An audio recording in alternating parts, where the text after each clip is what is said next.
اب منکرین حدیث مسلم سے حدیث لے کے آتے ہیں کہ نبی علیہ السلام نے فرمایا کہ تم نے قرآن کے سوا جو کچھ لکھا ہے میری طرف سے اس کو مٹا دو. تو کہتے ہیں دیکھیں حدیث لکھنے کی ممانعت ہے. حدیث لکھنے کی ممانعت ہمیں حدیث سے دکھا رہے ہیں.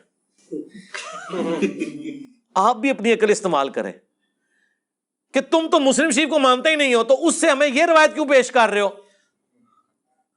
اور اگر ہمیں پیش کرو گے تو ہم بخاری مسلم سے تمہیں حدیث لکھوانی والی حدیثیں بھی بتائیں گے, اس سے پھر بھاگنا نہیں ہے. اور اس کا جواب ہم بخاری مسلم سے تمہیں دیں گے کہ جب کثرت سے قرآن نازل ہو رہا تھا, صحابہ کرام حضور کی ہر بات لکھا کرتے تھے, تو حضور علیہ السلام نے شروع میں پابندی لگانے کی, جس طرح گورنمنٹ بھی بعض اوقات دفعہ 144 نافذ کر دیتی ہے نا, کہ ابھی کریٹیکل سچویشن ہے, کوئی بندہ کوئی پبلک گیدرنگ 5 سے زیادہ نہیں کرے گا, پھر وہ کھول دی جاتی ہے. نبی علیہ السلام نے دیکھا ہر بندہ آگے نوٹس بنائی جا رہا ہے, پھر میں کوئی نہیں لکھے گا, اور اگر کسی نے لکھا ہے مٹاؤ انہوں, کیونکہ تسی آیت اور حدیثاں مکس کر دو گے.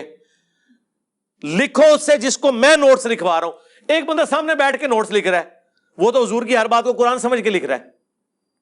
حضور رسپانسبل اس کاتب وحی کے ہیں جس کو آپ کہہ رہے ہیں کہ لکھ یہ قرآن ہے, اور باقیوں نے جو خود نوٹس بنائے حضور کہتے ہیں چھوڑ دو یار. جس طرح ہم یہاں کہتے ہیں یار ڈیلیٹ کر دو یہ کلپ بیچ میں سے, بیچ میں اس نے بندے نے بیچ میں ایک پاک چھوڑ دیا, یہ نہ ہو کہ یہ ویڈیو کا حصہ مان جائے.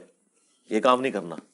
لہٰذا آپ نے ہم سے ہی پوچھنا ہے نا, ہمارا مقدمہ ہمارے خلاف جب آپ پیش کریں گے تو سرکار اس کا جواب بھی تو ہم سے لینا ہے نا.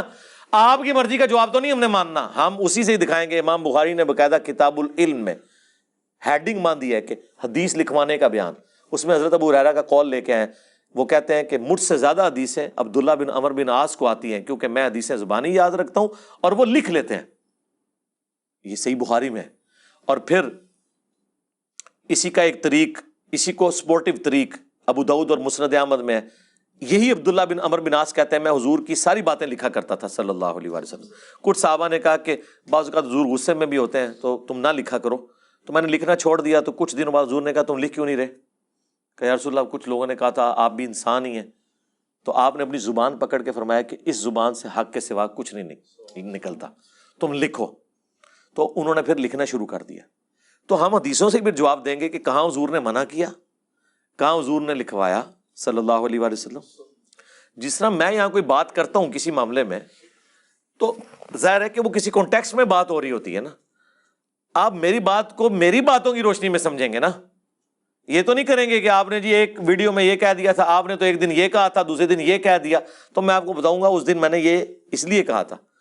یعنی اب فرحان بھائی مجھے کہہ رہے ہیں جناب انہوں نے ایک بات میری پکڑ لی ہے کہ جی وہ جمعے والے دن ہم نے ایک پروگرام کیا, وہ ہم نے 1:30 سے پہلے ختم کر دیا, اور لوگ جمعہ بھی جا کے کہتے ہیں اس کا مطلب ہے ہر اتوار کو 1:30 بجے ختم ہو سکتا ہے. علی بھائی آپ ہی لمبا کرتے ہیں. وہ میں کہا یار یہ آپ نے تو نہیں ڈیسائیڈ کرنا, وہ تو ہم نے جب 1:30 بجے کیا تو بھائی وہ 10:30 شروع بھی کر لیا تھا.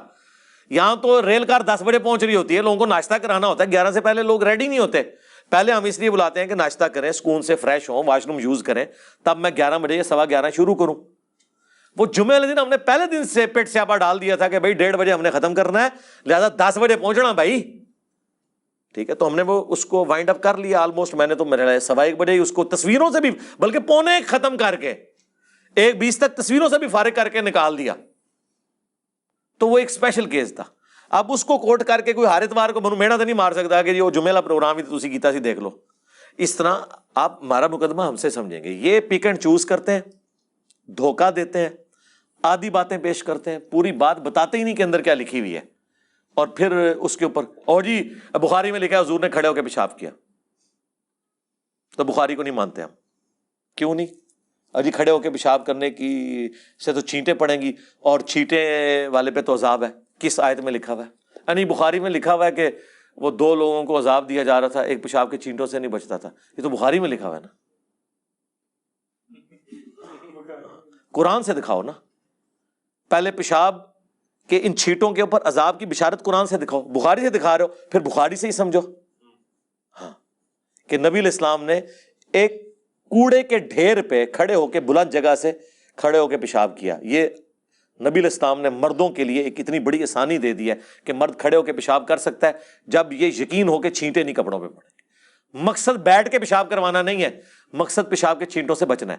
آپ بیٹھ کے اگر ایسی جگہ پہ پیشاب کر رہے ہیں جہاں پہ پتھریلی زمین ہے اور پیشاب کے چھینٹے اڑیں گے, وہاں پہ بیٹھ کے پیشاب کرنا بھی منع ہے. وہاں تو پھر کھڑے ہو کے کسی جگہ پہ پیشاب کرنا چاہیے کہ چھینٹے آپ تک پہنچے نا, کیونکہ کھڑے ہونے میں آپ کا جسم زیادہ دور ہو جاتا ہے. تو مقصد کیا ہے؟ مقصد مسواک کرنا نہیں ہے، دانت صاف کرنا ہے۔